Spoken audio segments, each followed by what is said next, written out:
I'm gonna let you in on a little secret about Famidaily. I arranged the order of the episodes quite a bit. Okay, this is a chronology of the Famicom's library, so they're always at least in date order. But when a bunch of games are released on a single day, I work on arranging the order. Rather than keep things in alphabetical or Japanese syllabary order, I try to keep similar games apart. I'm trying to avoid situations where I'm doing a bunch of sports games in a row, for example. But something really weird happened on August 10th. I have 3 games with very similar mechanics that were released almost simultaneously. 2 on the 10th, 1 on the 11th.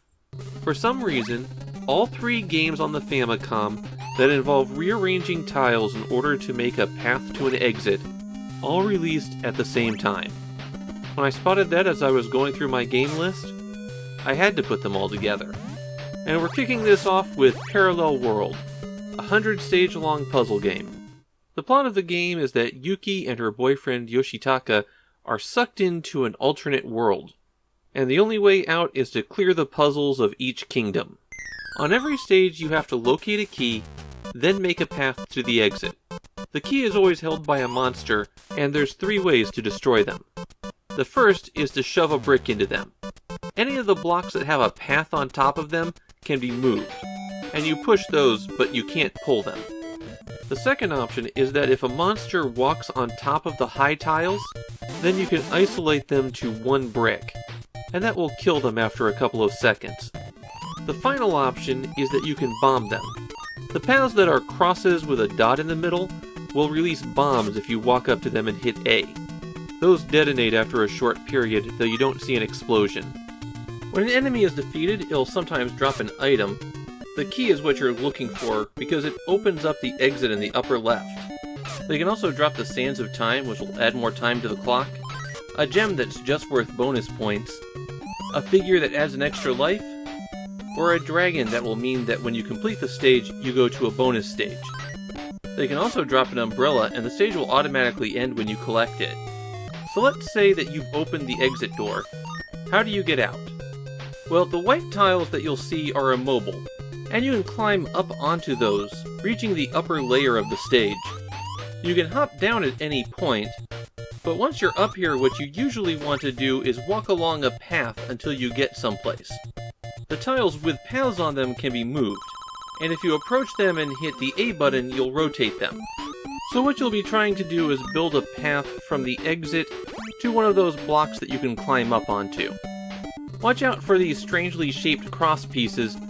They keep moving after they're pushed and won't stop until they collide with something. There are also these question mark tiles. You won't know what piece they are until you rotate them. One absolutely vital trick to be aware of is that you don't have to be on the ground to rotate a piece. All you have to do is be standing on a tile next to it. So you can be on the path, walk across a tile, then turn around and rotate it so that you can go another direction. It's a technique that's absolutely required to complete some levels, and you'll need it on the bonus stages as well. The bonus stages are a tile-filled room, and bonus gems will keep appearing until time runs out. You'll have to rotate pieces of a maze to make your way to those tiles and eventually get to the exit. If you do manage to trap yourself, you can hit the select button to end your life and restart. Parallel World gives you 3 lives, and there aren't any proper continues. Instead, every 10 stages, which is every 2 worlds, you're given a 4x4 tile pattern that acts as a password. Those are the only way that you can continue. The enemies in Parallel World all have distinctive movement patterns that you can exploit, though sometimes I had enemies get stuck in places where I needed to get to. That especially happened with the turtle enemies that will charge you if they're walking towards you, but try to stay offset from you when you move vertically. But even with those minor annoyances, I never had too much difficulty with the enemies.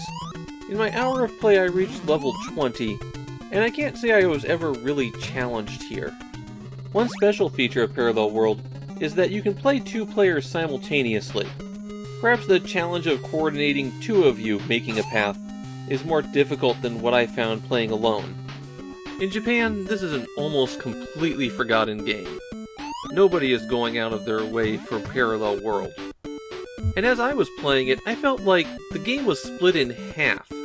You had a fight monsters part that was something along the lines of Quinty, and you had the Build-a-Path half.